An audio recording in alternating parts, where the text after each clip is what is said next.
안녕하세요, CATV입니다. 오늘은 가장 핫한 갤럭시 Z 플립 3를 들고 왔습니다.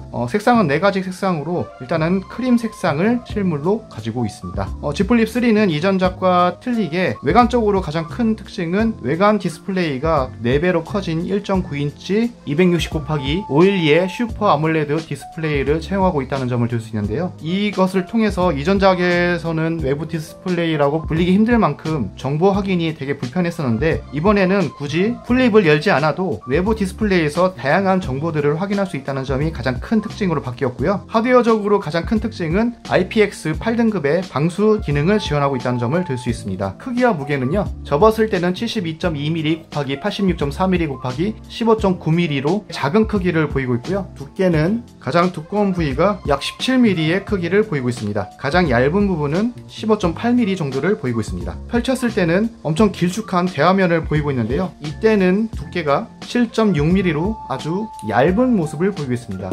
무게는 약 186g을 보이고 있는데요. 실제 무게는 183g이라고 합니다. 그 다음으로는 힌지 부분을 들 수가 있는데요. 일정 각도에서 멈추는 프리스탑 힌지 기능. 그런데 펼쳤을 때 힘은 전보다는 좀 덜 들어가는 것 같아요. 부드럽고요. 주름 부분은 얼핏 보기에는 잘 보이지 않는데 빛을 비추거나 좀 자세히 들여다보면은, 특히 화면이 꺼졌을 때는 이렇게 주름이 잘 보이는 편인데 전작보다는 주름 크기가 좀 줄었다고 합니다. 마찬가지로 지문 인식은 측면 전원 버튼으로 통합되어 있고요. 아쉽게도 외장 메모리는 지원하고 있지 않습니다. 전에는 모노 타입의 스피커를 채용하고 있는 반면에 이번에는 위쪽 부분도 스피커가 지원이 돼서 드디어 스테레오 돌비 애티모스를 지원하고 있습니다. 소리를 직접 들어보면요,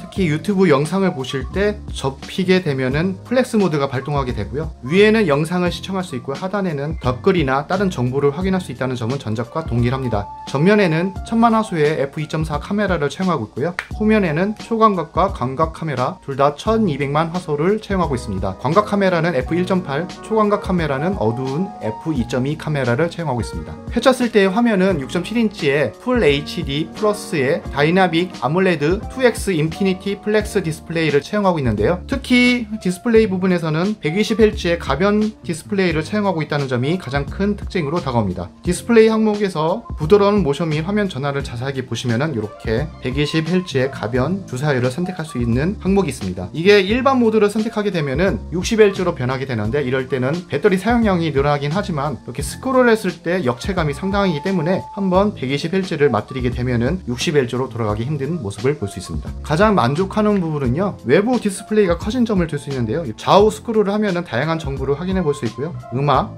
날씨, 일정, 헬스, 음성 녹음, 타이머 등 제가 인상적이었던 부분은 드디어 플립을 열지 않아도 삼성페이를 한 번에 결제할 수 있다는 편리함이 가장 마음에 들었습니다. 특히 위아래로 쓸었을 때는 이렇게 화면 밝기나 소리 설정도 바꿀 수 있고요. 위젯 기능을 다양하게 사용할 수 있는데요. 사용자의 편의성에 맞게끔 끄고 킬 수 있어서 이런 세세한 점이 마음에 들었고요. 시계 스타일도 이렇게 다양하게 설정할 수 있습니다. 갤러리에서 움직이는 GIF나 다양한 사진 이미지를 선택할 수 있어서 이거를 응용하자면은 사용자가 자주 사용하시는 멤버십의 바코드를 사진으로 저장하셨다가 배경 이미지를 활용을 하시면은 이렇게 바코드를 띄워놓고 활용을 할 수 있다는 점이 가장 큰 특징으로 다가왔고요. 256GB의 한정된 용량을 채용하고 있습니다. 갤럭시 Z 폴드 같은 경우는 256뿐만 아니라 512의 대용량 메모리를 선택할 수 있다는 장점이 있는데, 플립은 256의 단독 용량만 선택할 수 있다는 점이 좀 아쉽게 다가옵니다. 또한 가격이 더 저렴한 갤럭시 21 같은 경우는 망원 카메라까지 총 3개의 트리플 카메라를 채용하고 있는 반면에,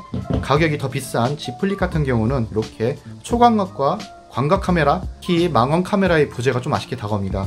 무게나 공간 활용성 때문에 어쩔 수 없는 선택이긴 하지만 그 부분이 좀 아쉽게 다가옵니다. 배터리 용량은 3300mAh의 무난한 용량을 보이고 있고요. 무선 충전을 지원하고 있고 배터리 공유 기능도 여전히 지원을 하고 있습니다. 하단 패드만 무선 충전을 지원하기 때문에 일반적인 스탠드형 무선 충전기를 사용했을 때는 위치가 맞지 않아서 호환이 되지 않는 점이 좀 아쉽게 다가오고요. 이 점은 좀 가운데 배치를 어떻게 할 수 없나? 좀 아쉽긴 하네요. 게임은 와이드한 화면 때문에 크고 넓게 할 수 있다는 점이 장점으로 다가오고요. 고사양 게임뿐만 아니라 다양한 게임을 지원하는 스펙이기 때문에 게임을 하기에는 무리가 없을 것 같습니다. 벤치마크를 돌려봤는데요. 벤치마크 수치는 이렇게 나옵니다. 아직 출시 전이기 때문에 출시 전까지 최적화된 펌웨어가 나왔을 때 좀 더 수치적으로 향상된 모습을 보일 수는 있다는 점 참고하시기 바라고요. 이번에 워치4도 이렇게 가지고 왔는데요. 워치4를 통해서 삼성 헬스 연동이 상당히 편해졌고요. 다양한 운동 방식을 트래킹할 수 있으며 특히 체성분 측정까지 할 수 있다는 점은 운동하시는 분들에게는 상당히 매력적으로 다가올 것으로 생각이 듭니다. 마지막으로 총 정리를 하자면은 출고가가 이전 플립에 비해서 상당히 안정권으로 왔기 때문에 이번에 폰을 바꾸시는 분들에게도 상당히 어필이 될 것으로 생각이 듭니다. 외부 디스플레이 창이 기존작보다 4배로 커졌기 때문에 플립을 펼치지 않았을 때 삼성페이 등의 다양한 편의 기능을 사용할 수 있다는 점이 장점으로 다가오고요. 기존과 달리 가장 아쉬운 점으로 꼽았던 방수 기능이 지원되기 때문에 이 점도 상당히 장점으로 다가옵니다. 또한 스테레오 스피커도 지원하고 무난한 성능을 보이고 있고 디자인이 상당히 멋스럽기 때문에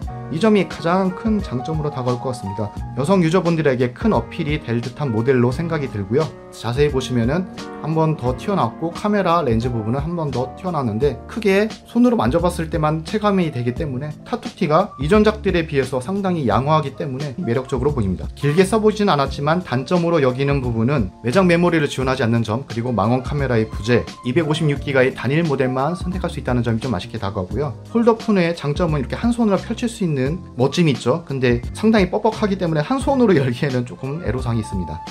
성인 남자의 힘으로도 엄지손가락으로 펼치기는 상당히 힘드네요.